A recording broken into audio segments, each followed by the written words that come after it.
कार्रवाई अब संसद की एक बार फिर शुरू हो चुकी है। आइए सबसे पहले रुख करते हैं लोकसभा का। स्थगन प्रस्ताव की सूचनाएं प्राप्त हुई हैं। माननीय अध्यक्ष जी ने स्थगन प्रस्ताव की किसी भी सूचना के लिए अनुमति प्रदान नहीं की है। Hours have been allocated for the consideration and passing of the public examination, Prevention of Unfair Means Amendment Bill 2026, as passed by the Lok Sabha.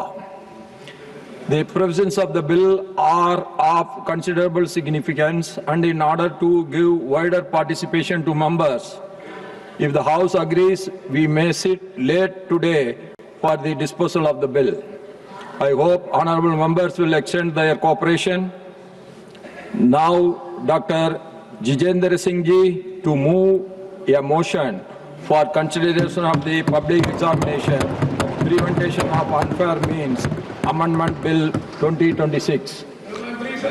Chairman, sir, with your kind permission, I rise to move that the Public Examinations Prevention of Unfair Means Amendment Bill 2026, as passed by the Lok Sabha, may be taken into consideration. Sir, this bill, as all of us know, has been passed by the lower house. 10 hours of discussion time was allotted over there. Discussion did take place, notwithstanding frequent interruptions, and notwithstanding the fact that the entire reply was made in the din. Now the bill has come to the upper house, the House of Elders. In other words, the House of Seniors, the House of Wiser, the House of Maturer. And therefore, my humble request would be that the bill may be received and responded to with the same spirit as it is being brought. The Amendment Bill 2026 is in a way an extension of the 2024 Prevention of Unfair Means Bill, which is now an act. The earlier bill and the present amendment are the first of its kind in the history of independent India, and directly inspired by the deep sense of sensitivity and concern that Prime Minister Modi ji has time and again expressed for the student and youth of this country.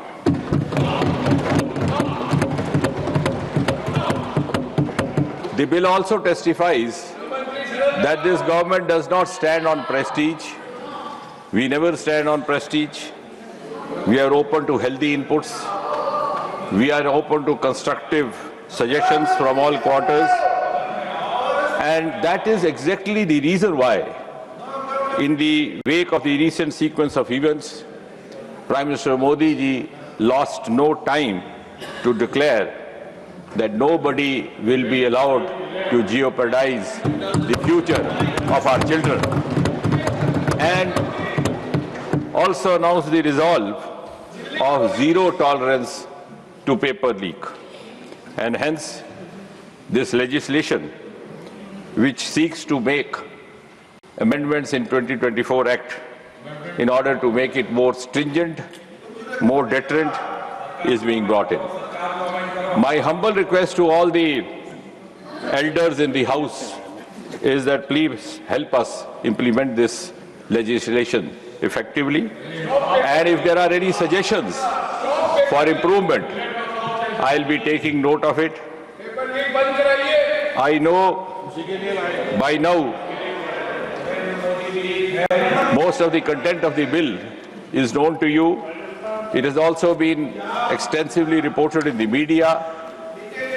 Nevertheless, for a quick recall, I may state that this bill is a reaffirmation of the government's highest commitment to safeguard the welfare of the students and youth of this country. Paper leak is an issue at a malaise which has confronted this nation and has been reported from different parts of the country, regardless of whichever the party in power, regardless of whichever the state or the union territory. The list is very long.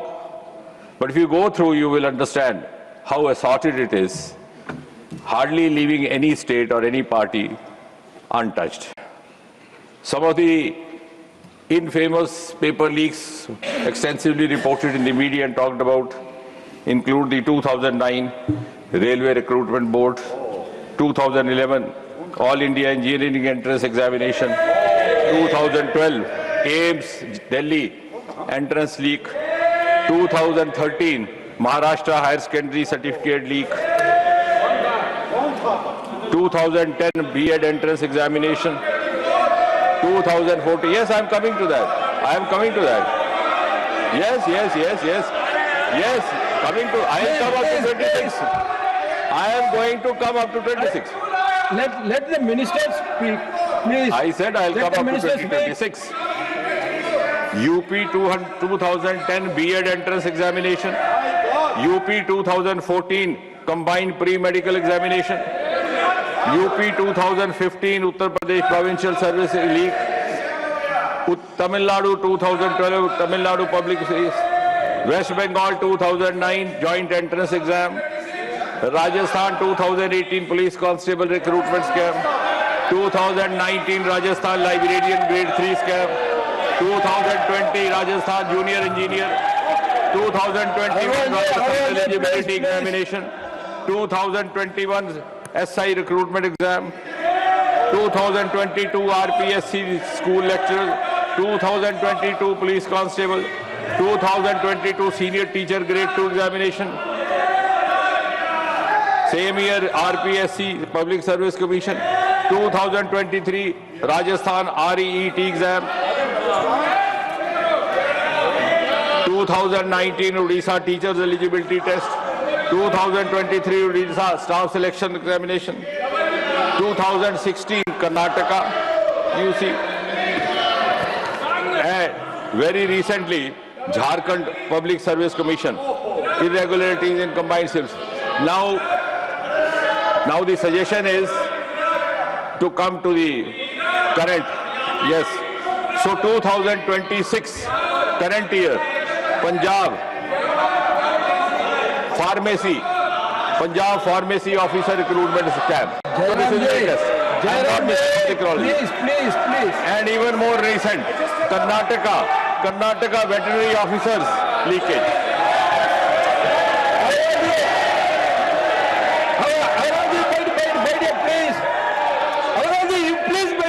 I will take care of you, please, my dear.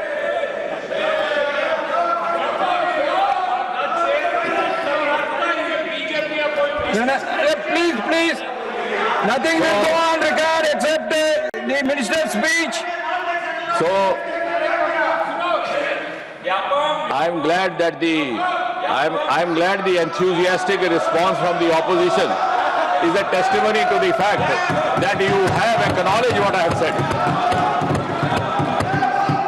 And therefore, you would also acknowledge the justification behind bringing the 2024 bill and the amendment today.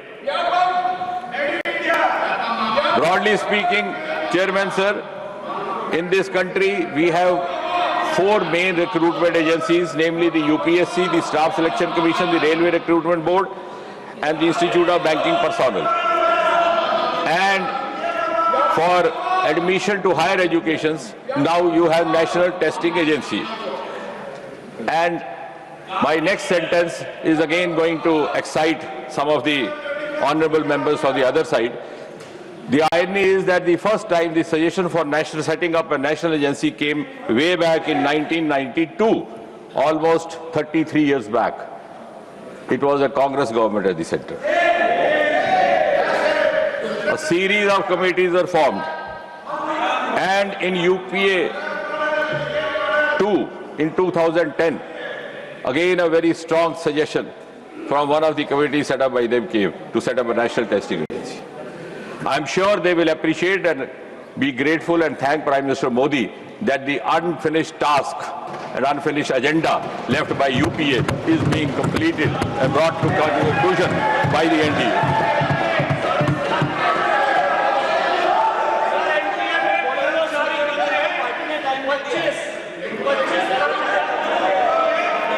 And therefore, please take your seat. And therefore, Agarwal ji, in an honest bid, Agarwal ji, please take your seat. Don't get in agitated. an honest bid to carry forward what could have been carried forward by the earlier governments, the Public Examination Bill 2024 was brought in January 24.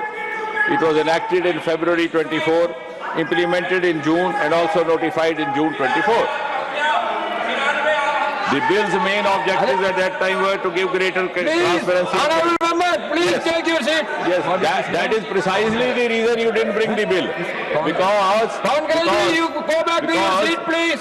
the bill Pawan Kalal ji, you sought to please bring go back to your greater seat, please. transparency, greater credibility. And I'm not saying this. There is a strong opinion in this country that this agency was not brought in because there were certain vested interests involved, and which were not compatible with transparency. But here it was a noble thought to reassure the youth that their sincere and genuine efforts would not go unrewarded in the hands of a few vested interests, and to ensure that their future would not be jeopardized by self-seeking. Jairam Ramesh ji, your governments party is of the having day. sufficient time.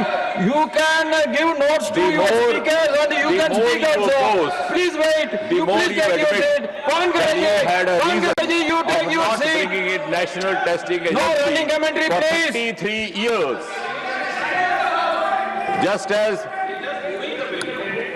Just as they took 70 years to erase out Article 370, which was their commitment, they took 33 years not to bring in national testing agency. And now that this is being brought, the clamor is not against the bill. The clamor is against that interest which is going to get compromised hereafter. You are the protectors of paper leak mafia. That's what Yes, This will not go on record. The running commentaries will not Very go on fact. record. Only the minister's speech will go on record. the government's intention is evident from the fact that You the can speak moment everything when you recent leak was when reported. you are going to speak. When your turn is coming, why you are giving running commentary, please? Minister, please. Yes. No, I don't get disturbed. In fact, I feel complimented. That means it is touching the right chord. सही जगह पे निशाने पे तीर लग रहा है। कि मैं ये स्मरण कराने की कोशिश कर रहा हूं कि 33 साल तक जो ये काम ना कर सके वो आज अंजाम होने जा रहा है। लेकिन मुझे यकीन है इस देश में कुछ ऐसे भी कुछ बुद्धिजीवी थिंकर होंगे जो इसका भी आकलन करेंगे कि 33 साल वो क्या कारण थे जिस कारण से ये नेशनल टेस्टिंग एजेंसी स्थापित ना की गई। वो कौन से वेस्टेड इंटरेस्ट थे, वो कौन से मैनेजमेंट कोटा थे कॉलेजों के।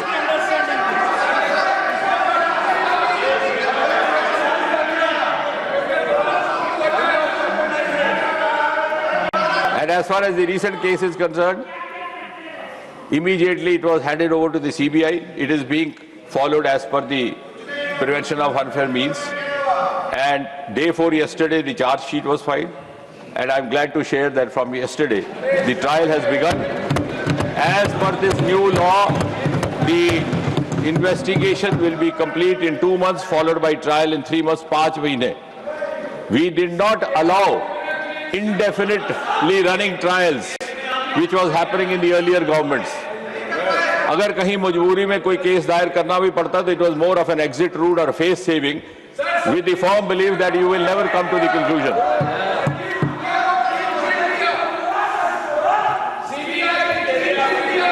मैं उसका भी बताऊंगा, but I'll speak elaborately during reply. What he is saying is, I thought Jairam ji is a very well-read person, but possibly he has not read the news report in full. Mukhia was never implicated in 2026 case. A, he was also not implicated in 2024 leak. While rounding up, मैं आपने पढ़ी नहीं खबर, while rounding up, since he was a known scamster in Bihar for paper leak, So when they were rounding up the suspects, he was also taken in. But per se in this case, he was not involved. And that is the report. I thought you read more than me. But today I am glad that I read more than Jairam ji.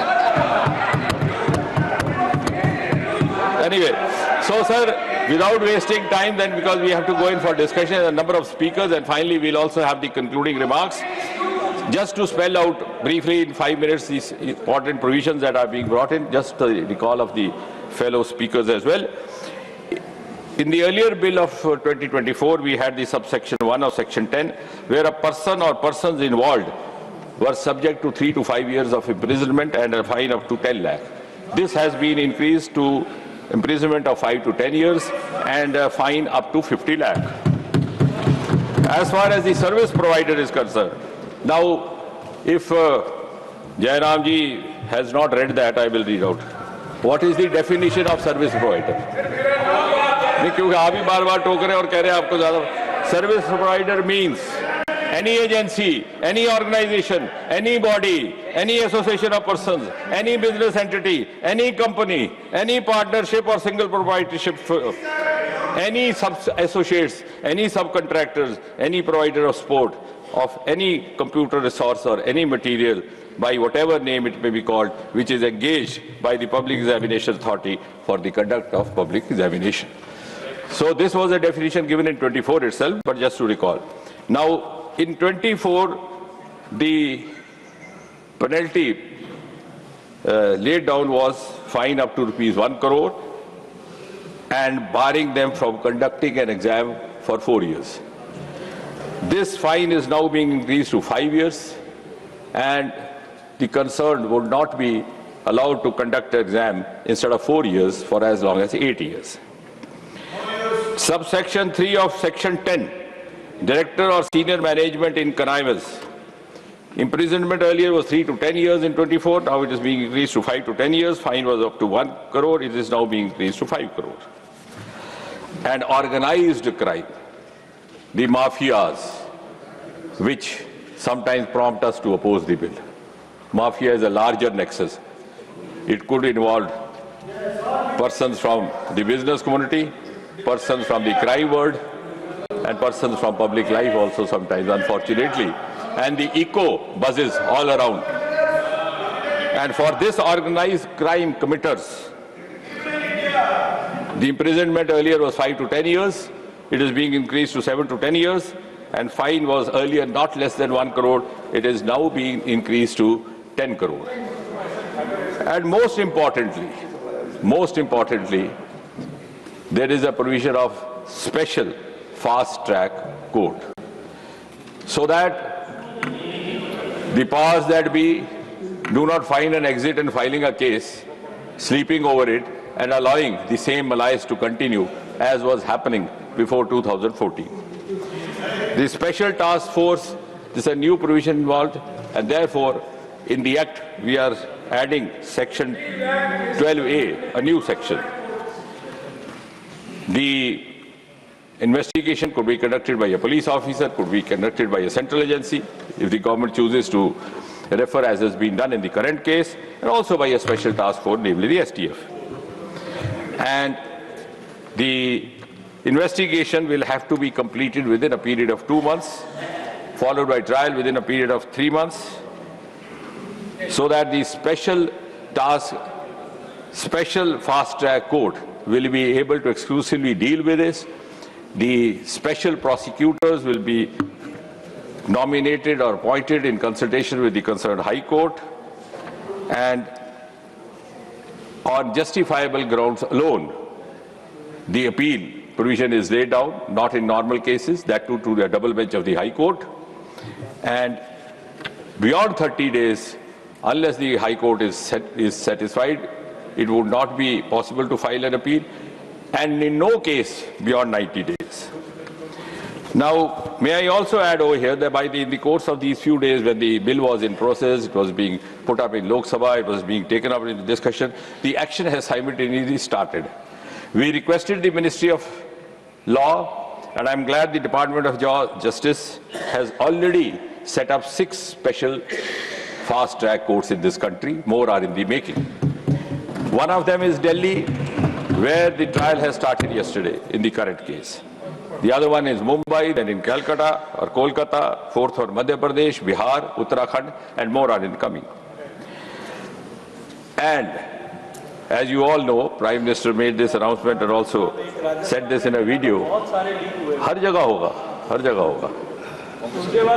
ये तो अभी हमने तुरंत ये इसलिए किया कि दिल्ली का केस था तो इस 6 जगह हो गया. A task force has been appointed with Nandan Nilekani, the co-founder of Infosys, S. Somanath, former chairman ISRO, Tapan Dekka, ex-DIP,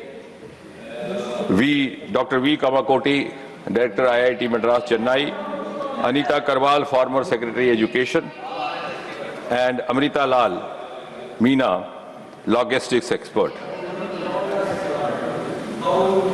And repeatedly it was said that immediately for going into the vision provisions of the National Testing Agency, I don't know how this misconception has been sought to be created, that the Radhakrishnan Committee, which was set up in 2024, the recommendations have not been implemented. I would like to share with this August House that out of the 46 key recommendations, 35 already stand implemented, that is more than 76%.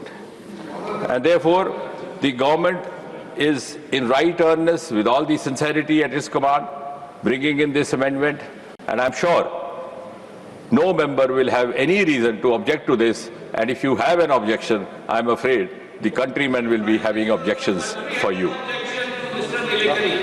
Now the motion is moved. Honorable members, I draw your kind attention to the rules 235 and 238 of the rules of procedures. Honorable members are requested to adhere to the said rules while being present in the chamber or during their speeches. Further, those portions of the speeches made in contravention of the rules shall not form the part of the records. And I request all the members on both sides, there are elegant, very good and efficient speakers. Let them speak. Please don't make a running commentary. If your prime speaker is missing any point, you can make a note and send it to him, and so that we will have a very fruitful discussion. That is my humble request to all of you.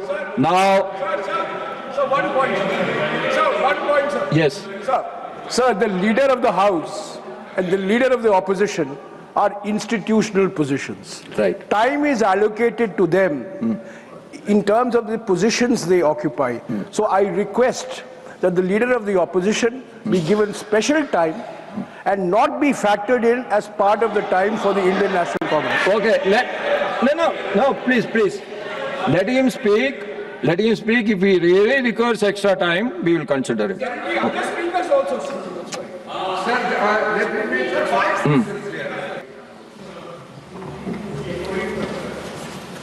धन्यवाद sir, आपने मुझे बोलने का मौका दिया और आपने सविस्तर से सुनने का भी बात यहाँ पर रखी, इसीलिए मैं अपने बात को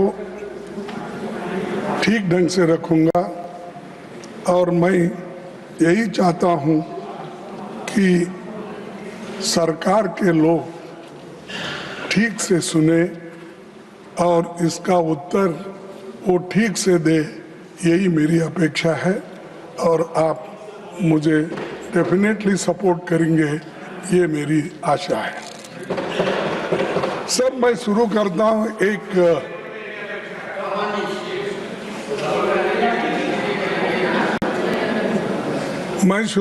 हूँ पेपर चुराने वाले बचते रहे, पेपर चुराने वाले बचते रहे, मेहनत करने वाले पीटते रहे, ये कैसा न्याय, ये कैसी रीत, गुनाहगार हंसते रहे, मासूम सिसकते रहे। यानी मासूम लोग आज मासूम तो ठीक है, आपका हिंदी बहुत अच्छा होगा, आपका हिंदुस्तानी भी अच्छा होगा, मेरा भी थोड़ा हिंदुस्तानी सुनिए। सर, मैं ये इसलिए कह रहा हूं कि पेपर लीक होने से कितने मासूम लोगों का नुकसान हुआ और कितने लोग पीटे गए, कितने माँ बाप परेशान हैं, कितने औरतें बच्चे परेशान हैं, इसको जाहिर करने के लिए ये बात मैंने आपके सामने रखी। सभापति जी, आप अभी पब्लिक एग्जामिनेशन अमेंडमेंट बिल 2026 में जो जहाँ चर्चा के लिए आई है, उसमें सिर्फ आंकड़े बदले हैं। मेरे पास पूरा ये है बिल, तो उन्होंने पढ़ा, वो बिल मेरे पास भी है, इसमें सिर्फ आंकड़े बदलते गए, उससे कुछ होने वाला नहीं है। ज्यादा जुर्माना, कड़ी सजा, special task force, fast track courts जैसे प्रावधान आपने इसमें रखा है, इससे कुछ फर्क पड़ने वाला नहीं। फर्क इससे पड़ेगा आप किस ढंग से इस एग्जामिनेशन को लेके चलेंगे और विदाउट पेपर लीक आप कैसा बनाएंगे, वो उस पे ऊपर निर्भर करता है। नहीं कि इसको हमने बढ़ाया 1 करोड़ से 10 करोड़ किया या 2 महीने से 6 महीने किया, इससे सुधारने वाला नहीं है। तो इसलिए मेरा कहना ये है कि ये तो नई बात तो नहीं है, लेकिन ये जो मजबूत कानून लाने के लिए हमने 2024 में ही इसकी मांग रखी थी, लेकिन तब आपने हमारी इस बात को नहीं माना और उधर से अभी अपने भाषण में कहा कि आप लोगों ने नहीं माना।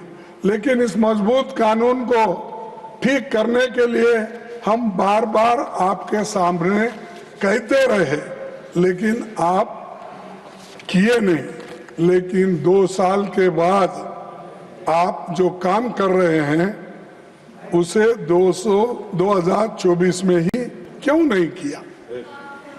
तो अब कर रहे हैं 2024 में, यानी 2 साल पहले आप क्यों नहीं किए? क्योंकि तब आपको राजनीति करनी थी, लोकसभा चुनाव सामने थे। राहुल गांधी जी भारत जोड़ो न्याय यात्रा में लगातार पेपर लीक और युवाओं के भविष्य का मुद्दा उठा रहे थे। आप ये करते तो क्रेडिट नहीं मिलता था उस वक्त, इसीलिए आप उसको छोड़ दिए। तो उस समय परीक्षा व्यवस्था को सुधारने की बजाय आप जल्दबाजी में ऐसा कानून लाए, जिसे 2 साल में ही आपको संशोधित करना पड़ रहा है। सभापति जी, इस अमेंडमेंट बिल का हम स्वागत करते हैं, लेकिन ये अभी भी अधूरा है। ये पेपर लीक होने के बाद भी इसकी कार्रवाई को मजबूत करना ये जरूरी है। पेपर लीक होने से रोकने की मजबूत व्यवस्था इसमें नहीं है।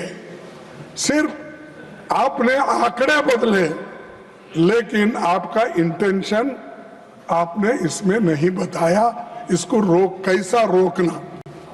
इसीलिए मैं ये कहूंगा कि ये सब जो माहौल आज चल रहा है, इस माहौल को ठंडा करने के लिए और जो आज हमारे विद्यार्थी युवा जो सड़क पे आए हैं, उनको ठंडा करने के लिए ये बिल लाया गया है।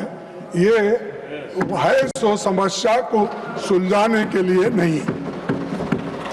सभापति जी, पिछले 2 महीने की घटनाओं ने देश को झकझोर दिया है। देश भर के छात्रों और नौजवानों ने परीक्षा व्यवस्था की नाकामियों के खिलाफ आवाज उठाई। विपक्ष ने उनकी आवाज सड़क से लेकर संसद तक उठाई। बढ़ते जनदबाव के आगे सरकार को घुटने टेकने पड़े। मैं देश के छात्रों नौजवानों को मुबारकबाद देता हूं। उनका संघर्ष रंग लाया और सरकार को झुकना पड़ा और प्रधानमंत्री को प्रधान को हटाना पड़ा। और इसीलिए ये युवाओं की ताकत है। और जब युवाओं की ताकत देखने के बाद हमारे सरकार को भी ये मालूम हुआ, अरे इससे ज्यादा अगर हम कुछ खींचतान करेंगे तो धागा टूट जाएगा और हमारी कुर्सी चले जाएगी। इसीलिए डर के आखिरी में उन्होंने युवाओं का जो डिमांड था उसको माना। लेकिन उसमें यह है, उसके पीछे है कि उनकी कुर्सी बचाने के लिए भी ये काम उन्होंने की, ना कि विद्यार्थियों के समस्याओं को समझाने के लिए सुलझाने के लिए नहीं की। कुर्सी कैसा बचाना है और इतना एजिटेशन हो रहे हैं सब कुछ। और हमारे जितेंद्र सिंह साहब भी इसको सुलझाने के लिए सड़क पर आना पड़ा। उनको भी कहना पड़ा कि नहीं नहीं ये अच्छा नहीं वो ये, क्योंकि उनको कैबिनेट मंत्री बैठे बैठे रनिंग कमेटी कर रहे हैं। मेरे पास भी झुक के एक दिन आएंगे, वो वक्त भी होगा। तो सर प्रधानमंत्री जी, गिरिराज जी प्लीज। सर तो वो समझाने की भी कोशिश करे, आए सब बोले, लेकिन डर इसका था उनको। वो जो सत्याग्रह या वो जो एजिटेशन था राहुल जी ने उस दिन किया, वो एकदम डर गए और डर के बोले कि ये ठीक, इसको आगे बढ़ाना ठीक नहीं है। तब उन्होंने ये तय किया कि प्रधान को हटाया जाए, शिक्षा मंत्री को हटाया। तब ये एक उनका अंदरूनी विचार है और आप किसी से भी पूछिए, वो दिल में उनके है लेकिन बाहर नहीं बोलते, क्योंकि मोदी जी अपने कुर्सी के लिए ये सब कुछ किए। ये कदम तभी उठाया जब छात्र पेपर लीक, परीक्षा की गड़बड़ियों और संस्थागत नाकामियों की बात कर रहे थे। तब सरकार ने उनकी बात सुनने की बजाय उनको अराजक कहा और हर सवाल को राजनीति से जुड़ा बताकर खारिज कर दिया था। तो ये मैं क्यों कह रहा हूं साहब, जब विद्यार्थी पहले ये पूछे, महीनों से वो लोग वहाँ सड़कों पे बैठे और महीनों से एजिटेशन कर रहे थे, अपनी बात रख रहे थे, उस वक्त आप क्यों नहीं पूछे? उस वक्त उनके पास क्यों नहीं गए? उनके पास क्यों आप निगोशिएट नहीं करें? बाद में बुला के नड्डा साहब अपने चेंबर में बुला के समझाने के बजाय जिस दिन वो वहां बैठे थे उसके 2 दिन बाद या 3 दिन बाद अगर आप जाते तो ये समस्या नहीं होती, इतने लोग लाठी नहीं खाते थे, इतने लोग बर्बाद नहीं होते थे, इतने लोग बारिश में नहीं रहते थे। तो ये आपकी वजह से, आपके सरकार की वजह से ये सब भुगतना पड़ा। उसके कारण बीजेपी सरकार है, मोदी जी है, सबसे बड़े हमारे होम मिनिस्टर है अमित शाह साहब, जो दिख रहे ही नहीं हुआ। मैं देख रहा हूं, नहीं तो बाकी के छोटे छोटे इश्यू में आके बार बार अपनी बात रखते हैं, हर तरफ घूमते हैं। तो किस तरफ क्यों नहीं घूम रहे मुझे मालूम नहीं। डरे हुए हाँ?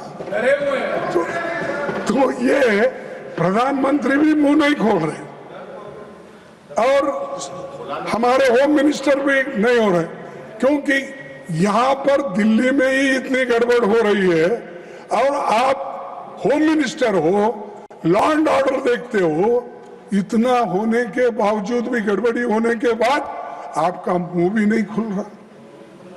क्या कोई स्टिच कर दिया क्या? मुंह को बंद कर दिया? बोलना चाहिए था खुलकर। देश का नुकसान होने के बजाय देश के भलाई के लिए आपको बोलना पड़ता है, मुंह खोलना पड़ता है, कभी इंसल्ट भी सहन करना पड़ता है। आप करना पड़ता नहीं, मैं नहीं आऊंगा, मैं नहीं बोलूंगा।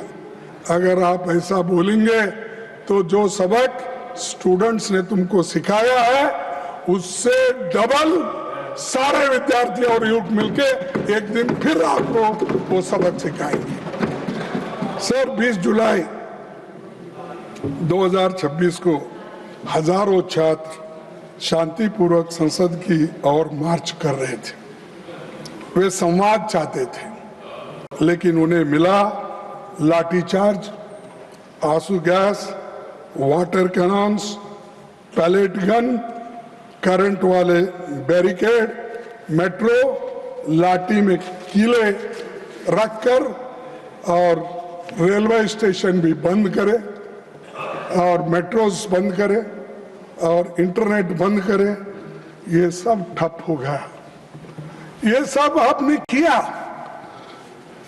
और इससे विद्यार्थी उचक, नागरिक भी बहुत इसमें गुस्से में रहे। तो इसीलिए उनको ये एजिटेशन करना पड़ा, लेकिन आप संभाल नहीं सके, शांति से उनसे बात नहीं कर सके। 100 से अधिक छात्र इस एजिटेशन में जो थे वो घायल हो गए और आईसीयू में वेंटिलेटर राम मनोहर लोहिया हॉस्पिटल में पड़े बहुत से, और कई बच्चों को आंखों में वो पैलेट के छर्रे लगे, आंख पे लगे, पीछे लगे। आप सब देखे हैं, सब टीवी में आप बहुत देखते रहते हैं, आप देखे हैं। लेकिन ये देखकर हमको तो शर्म आई, उनको शर्म आया कि नहीं मुझे मालूम नहीं। जो मुझे शर्म आया, अरे मेरे विद्यार्थी जो गांव-गांव से आए, स्टेट से आए, उन बच्चों को पैलेट्स का यूज करके उनको मार रहे हैं और हॉस्पिटल में गिरे हैं। किसका आंख गया, किसका कान गया, किसका हाथ गया, किसका पैर टूटा। इसका जिम्मेदार कौन है? इसका जिम्मेदार आप है, होम मिनिस्टर है। आप बंद कमरे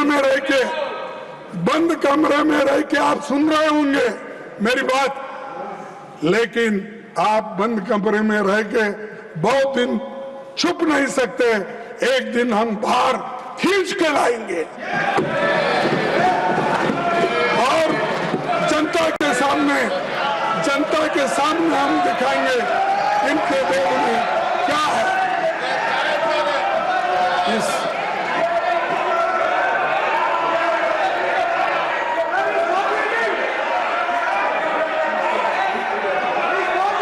Now I call upon the leader of the House. All of you take your seat. All of you take your seat. All of you take your seat. Now I call upon the leader of the House. सभापति जी, एक minute, सभापति जी, एक minute. When he speaks, no. सभापति जी, I call. When he is speaking, if he wants, I will call him. When the leader of the House is speaking, if the leader of the opposition wants to intervene, I will call the leader of the opposition. सभापति जी, Please give. Yes. सभापति जी, leader of the opposition को हम शांति से सुन रहे हैं और प्रजातंत्र में शांति से सुनना ये हमारी जिम्मेवारी है सरकार की। लेकिन मेरा निवेदन है लीडर ऑफ ऑपोजिशन से कि वह तर्क के साथ भावावेश में ना आए और भावावेश में ऐसे शब्दों का प्रयोग न करें जो असंसदीय है। अभी जो उन्होंने एक वाक्य यूज किया वह असंसदीय है, उसे कार्रवाई से निकालना चाहिए और आगे भी आप भावनाओं में ना आए। वो मैं नहीं बोल सकता, वो मैं नहीं बोल सकता। Any unparliamentary by either side that will be expunged. No, don't insist on it. Please try to be within the framework so that the smooth, wonderful debate should take place. Sir, मैं कभी unparliamentary word इस्तेमाल नहीं किया। मैंने यही कहा, हम बोले तो जनशक्ति, जन, लोग, विद्यार्थी, महिला, ये लोग। मैं नहीं ऐसा जाके मैं खींच लेके आता हूँ नड्डा साहब को, होम मिनिस्टर को, ये नहीं बोला। मेरा कहना ये है कि ये जनशक्ति आपको खींच के लाएगी। कम से कम आके सदन में बैठो, बोलो, सुनो, रिप्लाई दो।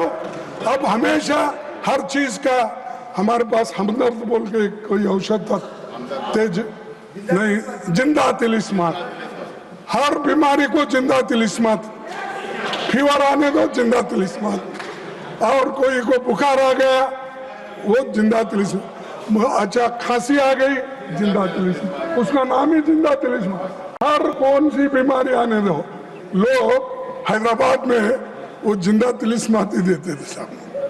तो वैसा इनके पास कोई नहीं। हमेशा जो अपने पोर्टफोलियो के विषय रहते हैं, ठीक है, एक आधा बार हमारे स्टेट मिनिस्टर्स उनके तरफ से बोलेंगे, कोई बहुत ही अर्जेंट काम है, ठीक है, वो बोलेंगे। लेकिन हमेशा सारी बात नड्डा साहब को लगा देते हैं। वो नड्डा साहब हर चीज का वो निभाते हैं। और उसके बाद अब जितेंद्र सिंह आए, हर चीज को उनको आगे करते हैं। और ये सब क्या है, ये सब जिंदा तिलिस्मात का काम कर रहे हैं। छोड़ो सर, 20 जुलाई की घटना के तुरंत बाद सरकार को देश के सामने पूरी सच्चाई रखनी चाहिए थी।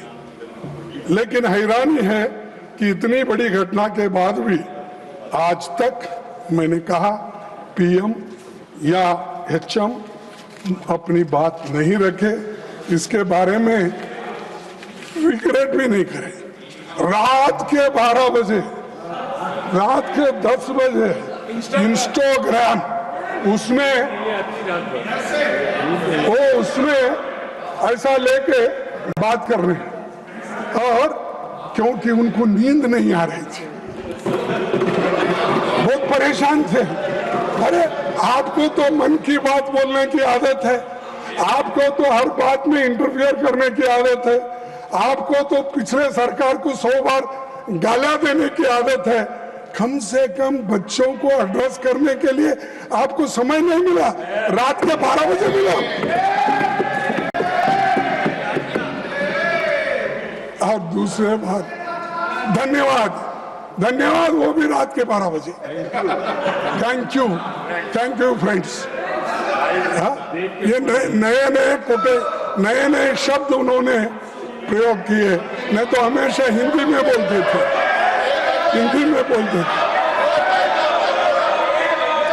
सर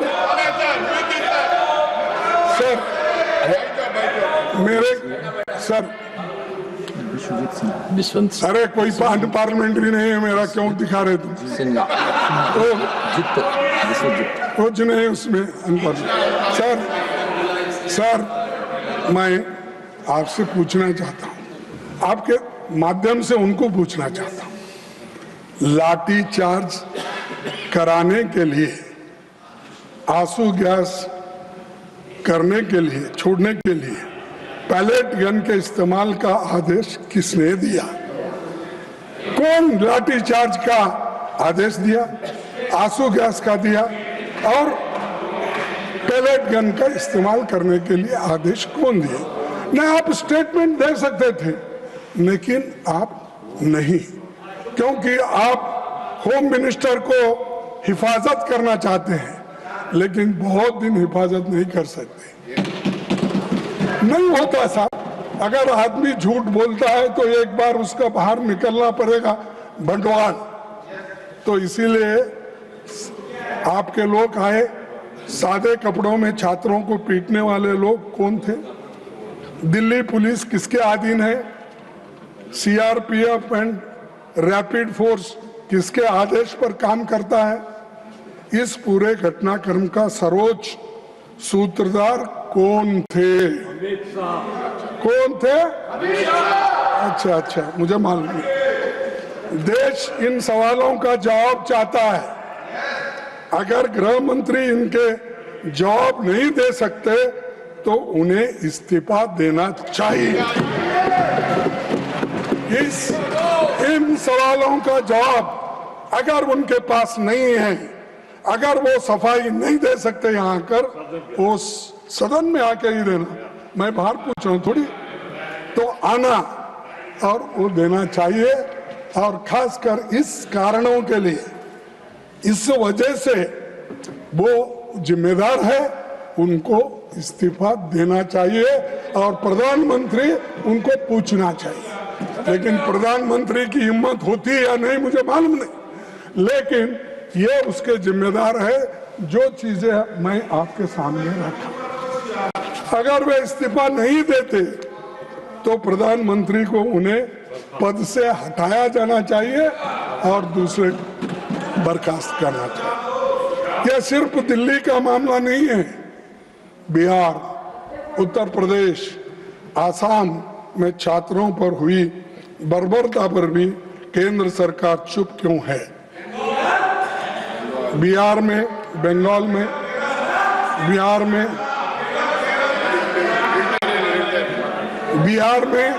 AK-47 का इस्तेमाल जिस पर हुआ तो आतंकवादी नहीं, छात्र था। छात्रों पर दमन हुआ, उनको जेल भेजा गया, FIR हुआ, पर किसी की जवाबदेही नहीं हुई। क्या सरकार को बच्चों पर हुई इस बर्बरता को लेकर जरा भी पछतावा नहीं है, जरा भी शर्म नहीं है? और मैं ये पूछना चाहता हूँ कि ये जो काम हुआ, जिस तरह शिक्षा मंत्री जी इस्तीफे के बाद संसद के परिसर में बहुत पहुंचे, तो सत्ता पक्ष ने उनका जैसा स्वागत किया कि कारगिल युद्ध में जीत के आए जैसा उनकी स्वागत। हाँ?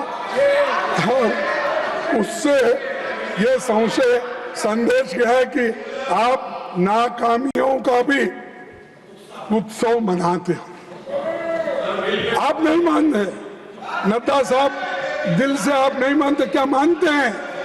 इस सदन के मुख्य तौर पर जो मंत्री राजीनामा दिया, जिसके खिलाफ ये सब चार्जेस थे, क्या वो ऐसा अपना क्या बोलते हो, हाँ, वो सब मुकुट पहन के, शाल डाल लेके हंसते हुए, अरे तुम तो नाराजगी व्यक्त करना क्योंकि मैंने ऐसी गलती की, बच्चों को मारने पीटने लगा, तो इसलिए ये ऐसी हालत मेरी हो गई।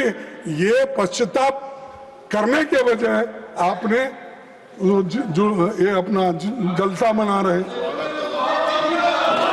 और दूसरी बात, सबसे बड़ा सवाल आज भी वही है। जब जंतर मंतर पर 1 महीने से ज्यादा समय तक शांतिपूर्ण आंदोलन चल रहा था, तब सरकार ने संवाद का रास्ता क्यों नहीं चुना? एक मंत्री के इस्तीफे के शिक्षा व्यवस्था नहीं बदल दी, यानी एक मंत्री को इस्तीफा देता है, उससे पूरे व्यवस्था, शिक्षा की व्यवस्था बदलती, ऐसा मैं तो नहीं मानता। क्योंकि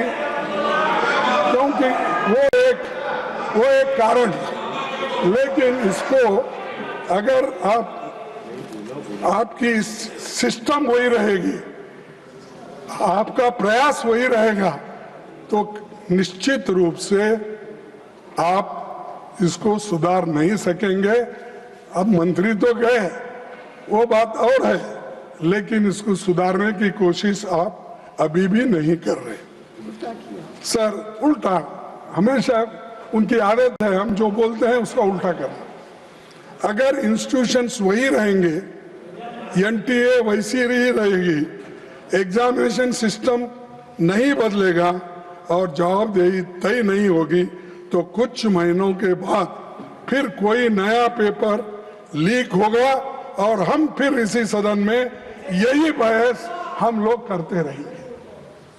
क्योंकि पेपर लीक के बारे में आपने जो बिल रखा वो एक तरफ है, लेकिन इसको रोकने के लिए क्या करें वो इम्पोर्टेंट था। लेकिन आप सिर्फ लोगों को आपको रोकना।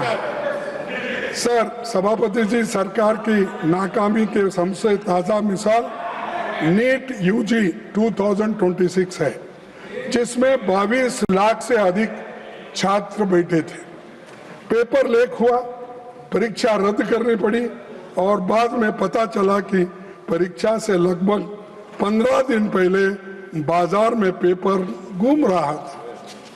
जांच में पता चला कि शिक्षा तंत्र में घुसा एक संगठित नेटवर्क नासिक, सीकर, दिल्ली, जम्मू कश्मीर, बिहार, केरला और उत्तराखंड तक ये फैला हुआ था।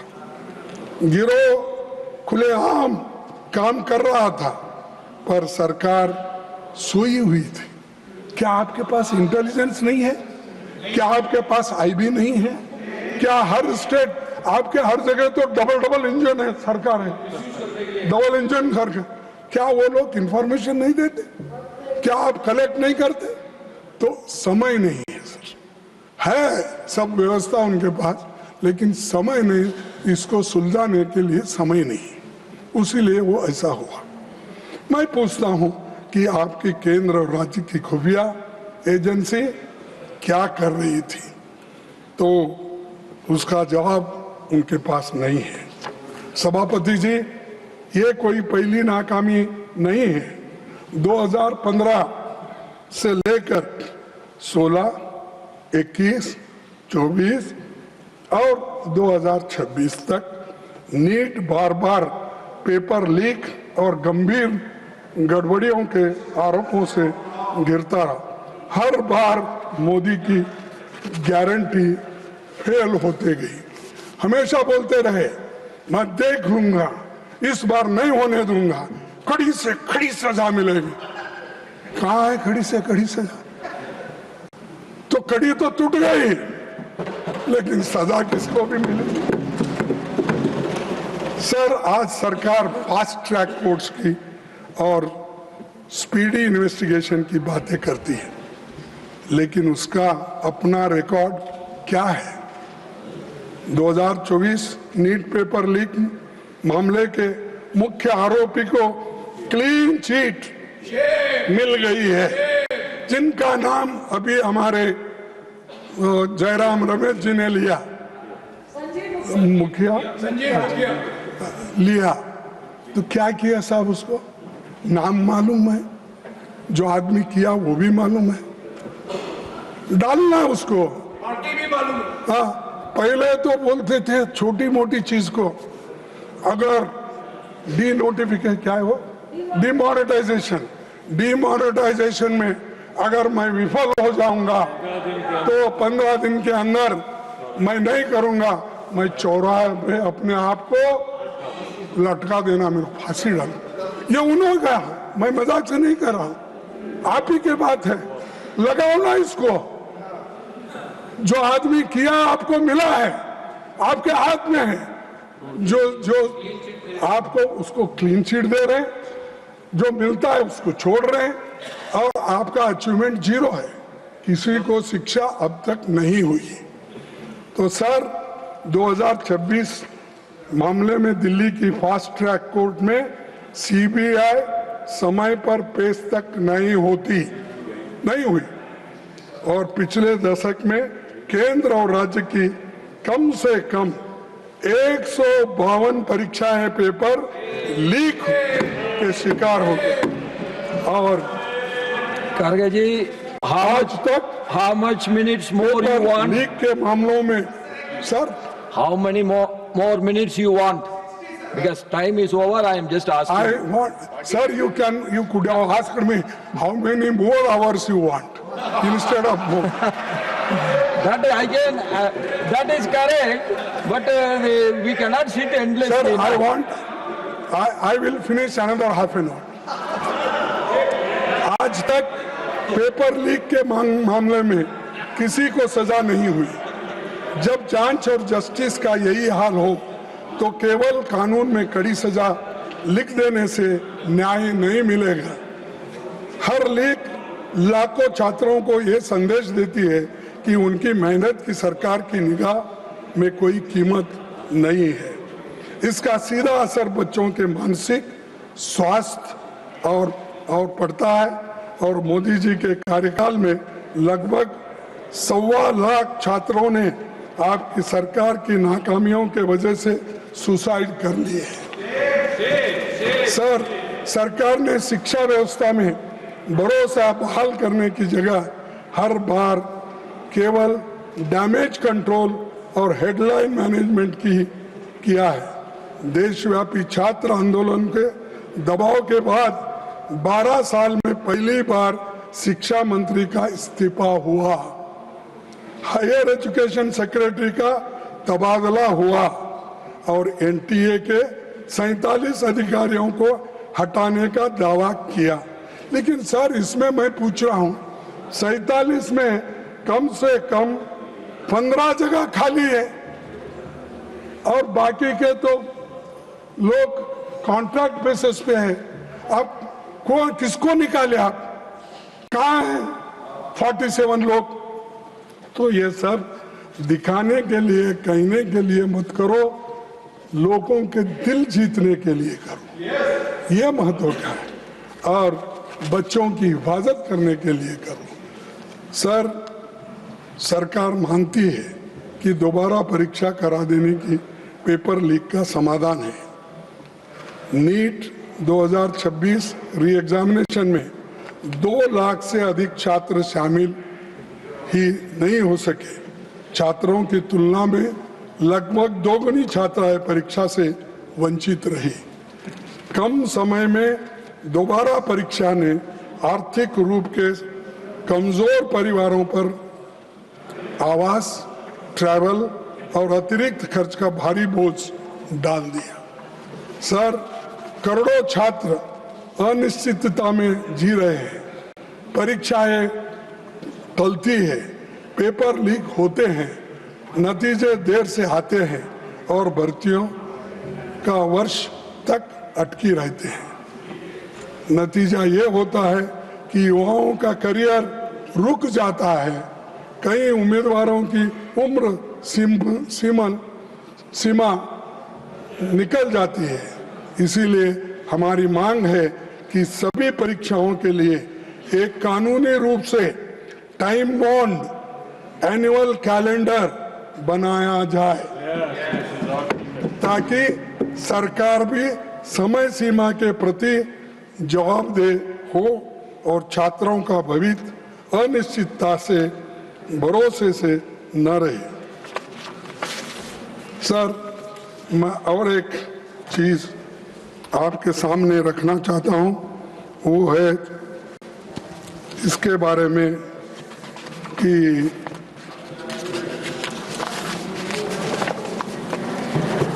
इस शिक्षा व्यवस्था की बीमारी का केवल एक लक्षण है। हर 10 बच्चों में से लगभग 2 बच्चे 10वीं कक्षा तक पहुंच पाते हैं और कक्षा 12 तक आते आते 10 में से लगभग 4 बच्चे रहते हैं। यानी इससे आप अंदाजा लगाइए, 10 में से 4 बच्चे अगर हाई स्कूल तक जाते हैं तो क्या इस शिक्षण का वैल्यू है। और पार्लियामेंट्री स्टैंडिंग कमेटी जो 355 रिपोर्ट के अनुसार लगभग 10 लाख शिक्षकों के पद खाली है। सर 10 लाख शिक्षकों के पद खाली रख के आप अच्छी शिक्षा देना चाहते हो और आप अपना कल्चर बदलना चाहते हो और आप अपना देश का भविष्य विकास बनेगा। कहाँ है विकास तुम्हारा? अरे स्कूल में बच्चे की भर्ती नहीं हो रही है, टीचर्स की भर्ती नहीं हो रही है, तो आप इसके ऊपर सोचे कभी? 10 लाख खाली होने तक बैठे हैं। और दूसरी चीज, जब कक्षाओं में शिक्षक ही नहीं होंगे तो कोई भी शिक्षा नीति सफल नहीं होती। आप विकसित भारत की बात करते हैं पर 10 लाख खाली पदों को भरने के लिए कदम नहीं उठाते। सर, चुनौती हमारे शैक्षणिक संस्थानों की ऑटोनॉमी और एकेडमिक फ्रीडम का लगातार कमजोर होते जा रहा है। विश्वविद्यालय सिर्फ डिग्री देने की जगह नहीं होती, वे नए विचारों, साइंटिफिक टेम्पर, शोध, स्वास्थ्य, बहस के केंद्र होते। तो वे संकीर्ण सोच, अंधश्रद्धा या किसी एक विचारधारा को थोपने की जगह नहीं होती। लेकिन मोदी साहब आज आरएसएस के लोगों को में उसको भर्ती करके वाइस चांसलर आरएसएस पूछ के करते हैं। प्रोफेसर्स की भर्ती आरएसएस के लोग होना, अरे उसको पढ़ना आता है क्या नहीं, या वो एक्सपर्ट है क्या नहीं? दूसरे कौम के कोई लड़के नहीं है, कोई प्राध्यापक नहीं है, सिर्फ आरएसएस अटैच्ड लोग विश्वविद्यालय में भर्ती होते हैं। और वाइस चांसलर्स हर यूनिवर्सिटी में वो आरएसएस के लोगों को ही भरते हैं। और इससे क्या हो रहा है, अच्छी सरकार की अच्छी नहीं बन रही है। करीब कोठारी कमीशन ने कहा कि जीडीपी का 6% एजुकेशन पे खर्च करना चाहिए, लेकिन आज हम 3% खर्च करते हैं। इस यानी 6% खर्च करना ये रिपोर्ट कहता है, लेकिन सरकार अब तक 3% खर्च कर रही है। इससे शिक्षण का सुधार होता है, बच्चों को शिक्षक मिलते हैं। अरे थोड़ी तो आप इसे ध्यान दो ना। और दूसरी चीज, इसी का नतीजा है कि शिक्षा एक बड़ा कारोबार बन चुका है और प्राइवेट इंस्टीट्यूशंस सब खुल रहे हैं। उसके वजह से गरीब के बच्चे तंग और तबाह हो चुके हैं। आज देश में उच्च शिक्षा संस्थानों की संख्या 70,000 से ज्यादा है, जिसमें करीब 4 करोड़ 50 लाख छात्र दाखिला लेते हैं। लेकिन SC/ST के बीच एनरोलमेंट आज भी राष्ट्रीय औसत से एवरेज से कम है। डिसेबिलिटी वाले छात्रों की मौजूदगी 0.12 है। सभापति जी, ये उस सोच का सिंबल है जो शिक्षा को सबका अधिकार नहीं बल्कि कुछ लोगों का विशेष अधिकार मानती है। सरकार की नीतियां बार बार उस मनुवादी सोच की याद दिलाती है जिसका उल्लेख मनुस्मृति में मिलता है। और वहां पर मैं संस्कृत तो उतना ठीक ढंग से पढ़ नहीं सकता, लेकिन उसका ट्रांसलेशन मैं आपको पढ़ा के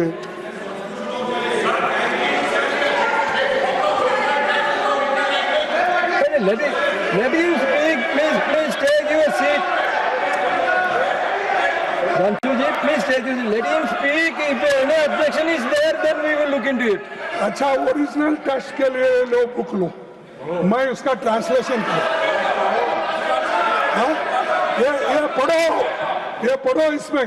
आप तो अरे आप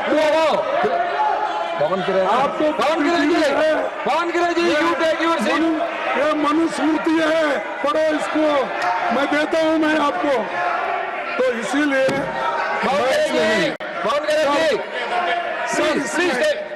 sir Your member is shouting. No, When you are leader is speaking, why you are shouting?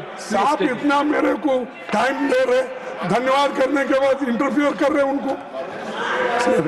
Sir आप भी सुनने लायक है, आपको भी सुनना जरूरी है क्योंकि आप I can give you more time also, but you don't like late night speeches. That's why I want to curtail it.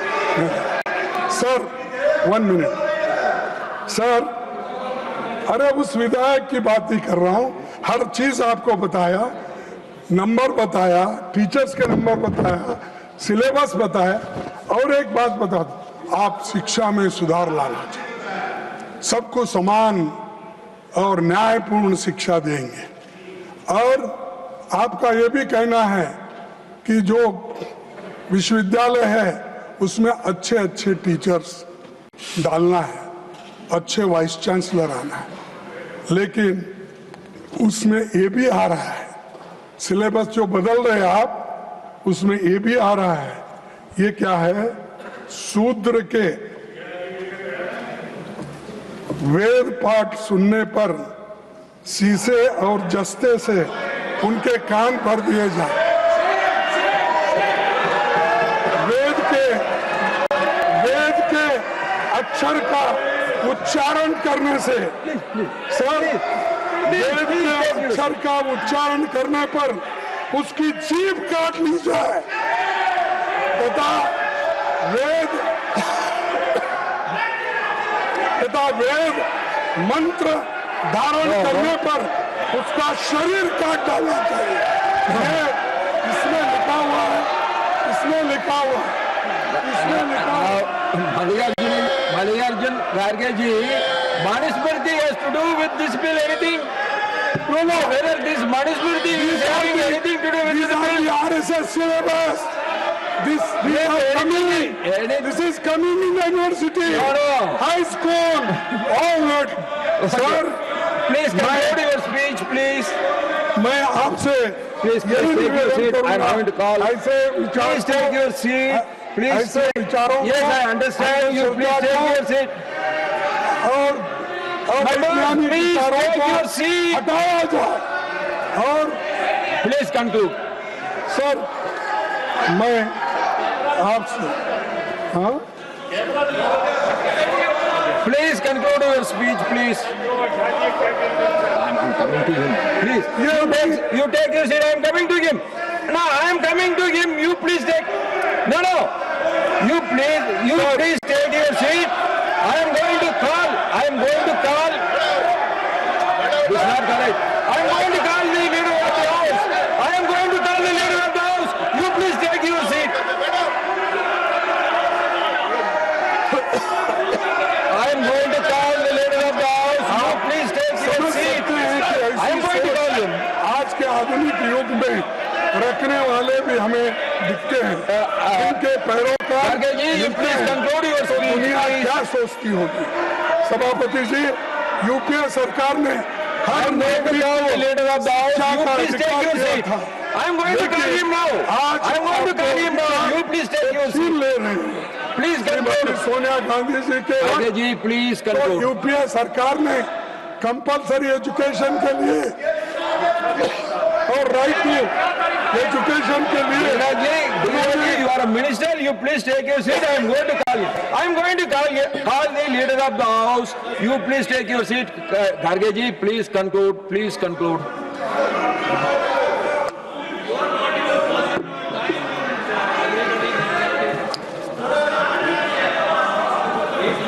आप ऐसे सोच वालों को निकालना चाहिए। सभापति जी, यूपीए सरकार ने हर नागरिक को शिक्षा का अधिकार दिया, लेकिन ये लोग अधिकार छीन ले रहे हैं। और मैं Please conclude. Kharge ji, please conclude. Now already 15 minutes. अरे तुम्हारे वजह से खराब हो रहा है। Kharge ji.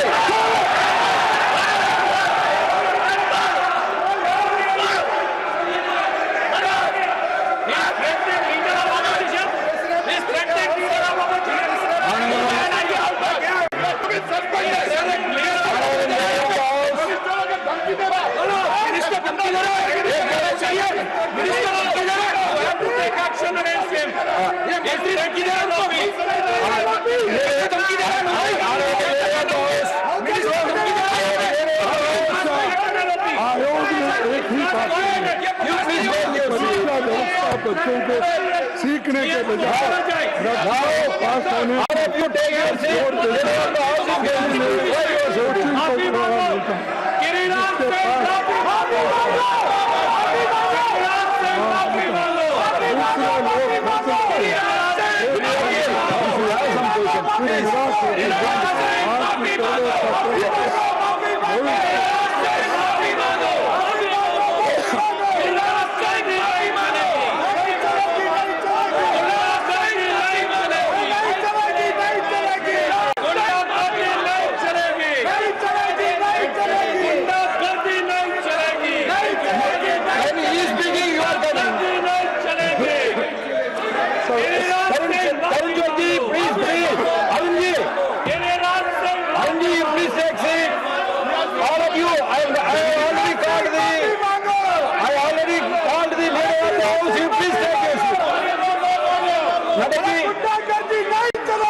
Now I call upon honorable leader of the House.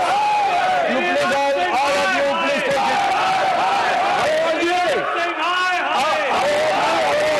सभापति जी, अभी मल्लिकार्जुन खड़गे जी ने दिया You है, all should go back to your seat. नहीं. माननीय विपक्ष के नेता ने I control them. Why you are not? I asked them to sit. I asked them to sit. You all go back.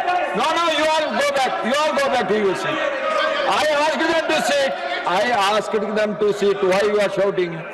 When your leader is speaking, also you are shouting. सभापति जी, जो अभी वक्तव्य लीडर ऑफ द ऑपोजिशन माननीय मल्लिकार्जुन खड़गे जी ने दिया है, उस वक्तव्य से समाज में एक विद्वेष की भावना पैदा होती है और अशांति का भी वातावरण प्रतिपादित होता है। Jairam ji, you please listen to him. I will tell him again. Why you are worried? No. This is not correct. अशांति का No, Jairam ji, this is not correct. When the LOP was speaking, I asked them to sit. When the leader of the house is speaking, you should listen to him. अशांति का वातावरण पैदा होता है। हम सब लोग जिम्मेवार सदस्य हैं। मेरा निवेदन है कि जो उन्होंने कहा है, जहां तक मेरी पूरी जानकारी है, ये तथ्यों से परे है और मनुस्मृति का ओरिजिनल टेक्स्ट उसको ऑथेंटिकेट करे। ये ओरिजिनल नहीं है। ये मैं निवेदन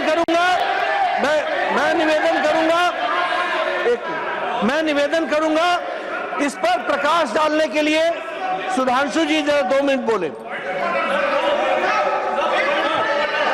सर, माननीय नेता प्रतिपक्ष ने जो विषय रखा है, मैं यहाँ एकदम ऑब्जेक्टिव। सर सुनिए, Sudhanshu ji, we will look into it.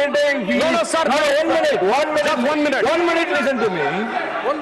1 minute, listen to me. If he is not authenticating that book, whatever he said about Manusmriti will not go into the records. You understand? You are authorizing the Manusmriti. I will authenticate what खड़गे ji has said. सर, जयराम रमेश जी बहुत विद्वान व्यक्ति हैं। मैं उन्हें बताना चाहता हूं सर, विलियम जोन्स जो कलकत्ता हाई कोर्ट के जज थे, 1790 में उन्होंने मनुस्मृति का ट्रांसलेशन किया। उन्होंने सर, एक मिनट से पूरी बात करने जाता हूं सर, 3 बुक्स का ट्रांसलेशन किया। शाकुंतलम और मनुस्मृति दोनों अवेलेबल है और ये अवेलेबल नहीं है। और सर मैं कहना चाहता हूं, बाबा साहब अम्बेडकर की किताब who were Shudras chapter number 1 page number 1 paragraph number 3 उन्होंने लिखा है, there is no connection of modern day scheduled caste with the Vedic Shudras. बाबा साहब अम्बेडकर की किताब द अनटचेबल्स, उस पर लिखा है देयर वाज नो अनटचेबिलिटीज मनुजरा। सर मैंने बाबा साहब को कोट किया है।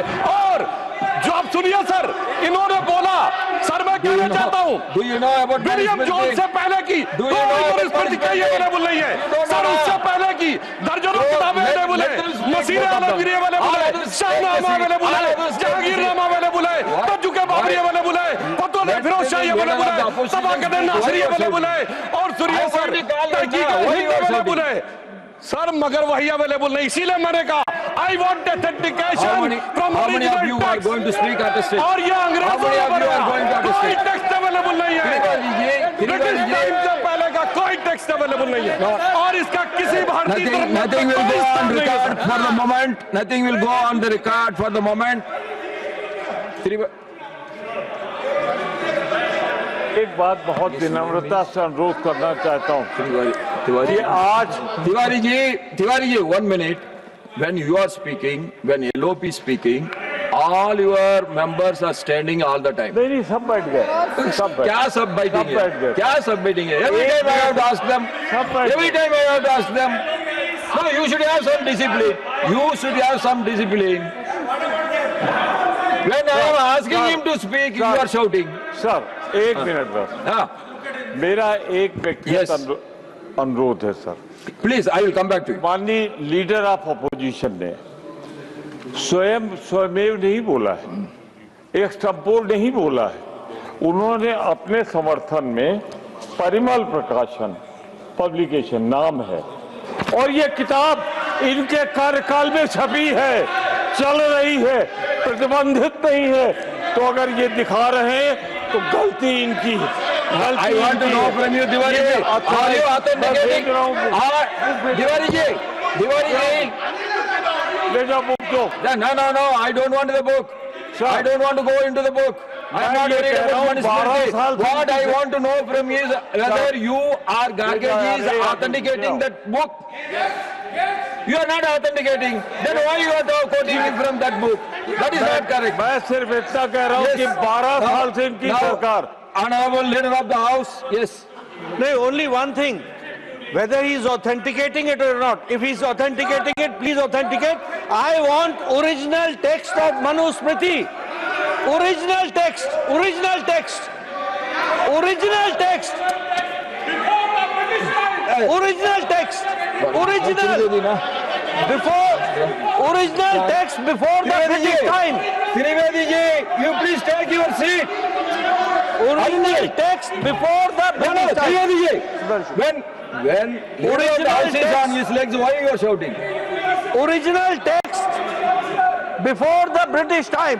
Nobody can authenticate that text. Why you are quoting him? So whatever has been quoted from that book will get expunged. And now I request Sriman Brijlal ji to deliver his speech.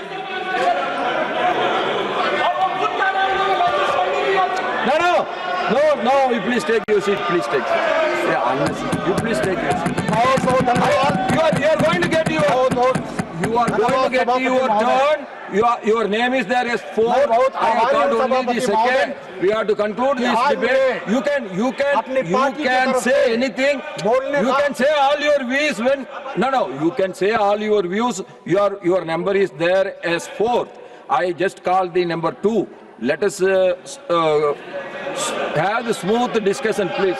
Yes. बहुत बहुत धन्यवाद सभापति महोदय, मैं बहुत आभारी हूँ आपका और अपने पार्टी लीडरशिप का जिन्होंने।